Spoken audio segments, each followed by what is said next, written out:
G'day folks, Jim Langers here from FX Charts with the currency outlook for the Financial News Network for May the 9th on behalf of ActiTrader.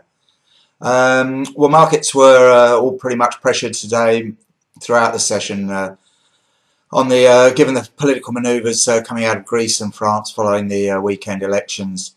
Equity markets were hit pretty hard in Europe, although they did make a little bit of a comeback later on in the day in the States. But as I say, markets were pretty much pressured throughout the European session after the leader of the left-wing coalition in Greece proclaimed that the IMF EU bailout package and austerity measures were now null and void. So that kept the lid on the euro for the day. It's down around 130. It got down to just under 129.90, and it's pretty much there at the moment. It's on near its lows. It's not looking very well at all. Whether it can continue going south right now, I'm not so sure. I think in Asia we might see a bit of a range trade, but certainly once Europe get in again, the pressure looks to remain to the downside. The Aussie, that's headed lower as well.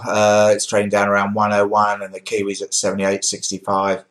They're both victims of risk being taken out of the market, and the pressure looks to remain lower there. In the case of the Aussie, there's good weekly support just under here at 100.90, and if that goes, then I think there's a good chance that we may have a pretty quick run towards parity, but we'll have to wait and see on that one.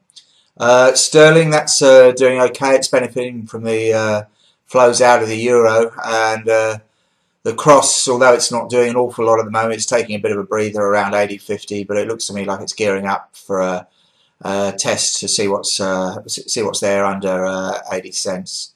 Cable's also doing pretty well against the Aussie and the Kiwi. It's at 1.6 against the Aussie now, and it's up at 2.05 against the Kiwi. And that looks as though, to me, it's probably got some legs to go a little bit higher. Elsewhere, there's not an awful lot to report. The yen's doing absolutely nothing, except for on the crosses, where Euro yen and Aussie yen are both looking pretty soft. There's not a lot to go on economically today. There's not an awful lot of data out, so I think overall we're probably going to be fairly range bound until Europe get in. If you want a more comprehensive outlook on the markets, though, go to the website as usual, www.fxcharts.com.au. Apart from that, that's really about it. Just to say that, as usual, all little outlooks here are a personal view only, so don't use them as trading advice.